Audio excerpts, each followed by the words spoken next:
Hey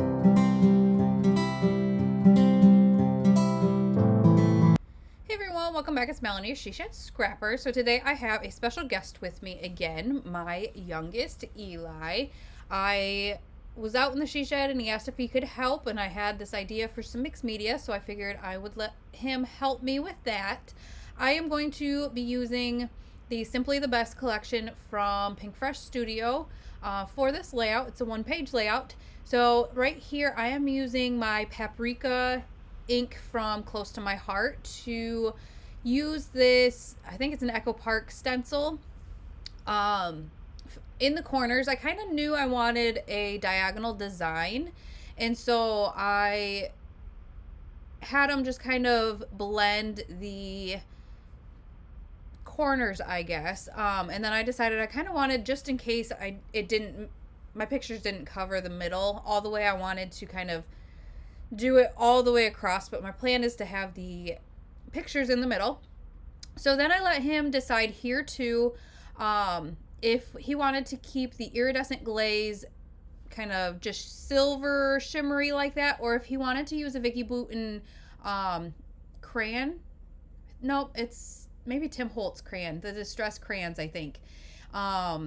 And so he chose to use the crayon, and so we changed the color of the iridescent glaze here with that crayon. I just kind of colored on my all-purpose mat really well with the crayon, and then placed the iridescent glaze over top of it. I could have done even more. You can see that the first round I did not get much, I guess, accomplished on the paper, and so I had to do quite a bit more, and so he helped me kind of decide that, but then kind of gave up. He didn't really, I guess, understand how to use the palette knife, so to speak, and so he moved on to something else and let me finish. But that is going to finish off the mixed media aspect of the layout, and really the help of my son there. I decided to use this beautiful kind of mustard paper for my border. I thought I was going to have more yellow in my layout than I actually did, but it's okay. It, I think, works with the color scheme, the red, orange, and yellow with the border. So I didn't like how the white and the mixed media looked directly on that yellow paper, so I decided to trim it in black, and I do really like the way that looks. I feel like it helps the middle piece, I guess, stand out a little bit more, so by giving it that just teeny tiny black border there. So I had some of that iridescent glaze left over, so you can see that when I was doing it, I did add just a touch to the top left and bottom right. I knew those spaces were probably going to be quite white, and I just wanted something in those spaces, so I just used up whatever, I guess, glaze I had left, which was not a lot whatsoever, as you can see. But the joy, I guess, with mixed media is it doesn't have to be perfect. And I think that's why I don't do a lot of it, because it is hard for me to kind of let go and be okay with it not being perfect. I like straight lines. I don't know. I just feel like if you look at my layouts, it's pretty clean and straight lines and whatnot, and so mixed media is a little bit more difficult for me. So I dabble in it, but I don't do it a lot.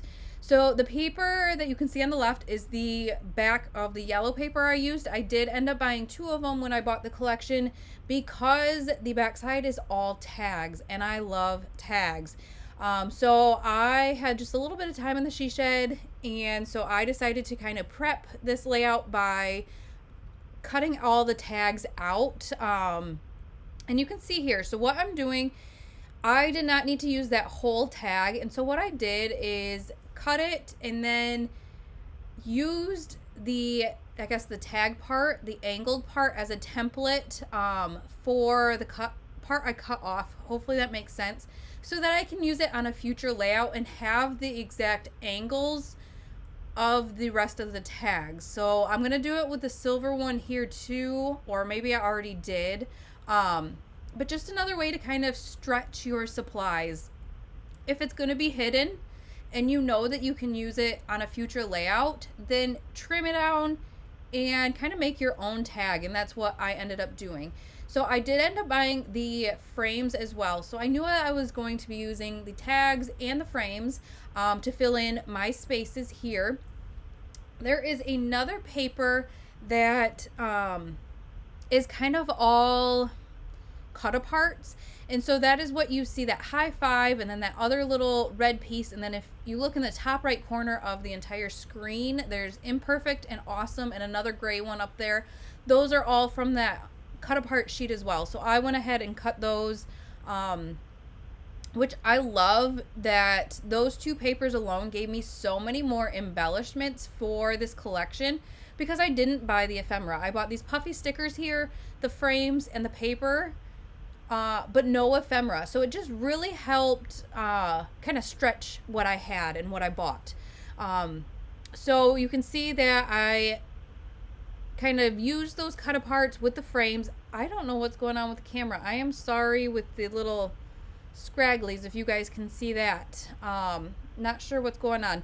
But then I wanted to make a cluster on the top left, and so I used one of the puffy stickers that says super cool, and then there was a little piece on the frame set too that said smile. And I just love these two pictures of my boys.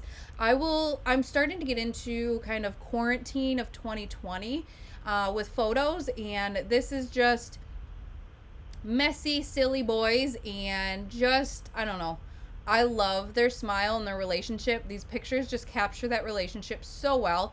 And so yeah, it's been so fun to go back and look at all the photos from 2020. I didn't think I would have much to scrapbook, but we spent so much time outside and with each other. So I actually do have quite a bit to scrapbook.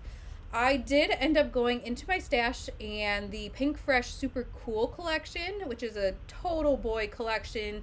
The colors worked out really nice. So that Friends title, I was kind of worried, like my layout didn't have a title. So I found that Friends title in the ephemera from the Super Cool collection, as well as that arrow that says just have fun. I kind of went crazy with the embellishments that have phrases. I don't usually like to do this, but I felt like this layout just warranted it. These two photos, there were so many phrase stickers, that arrow that just captured these photos. Be yourself, just have fun. I can't read that red one. This makes me smile, I think is what it says. Sorry. And I just felt like there were so many that just captured these photos that I had to include them all and make this layout kind of a busier layout. I feel like it did kind of go with the fact that it is a mixed media layout and not, you know, those perfect lines. I just felt like it was okay to add a bunch of phrases on the layout. So just to finish off the layout, I'm going to sprinkle some enamel dots throughout the layout. I have been doing this more so than kind of adding them in clusters of 3 across the layout, just kind of tucking them in the spaces. You can see in the frames, I've kind of tucked them in the frames, tucked them in the clusters. I am liking that a lot more at the moment, I guess, than a cluster of 3, which I do sometimes still, but that is going to finish off the layout. I will link the Simply the Best collection down below for you guys if you want to get your hands on it. It's a beautiful kind of boyish collection, but I hope you guys enjoyed, and we will see you next time. Bye, guys.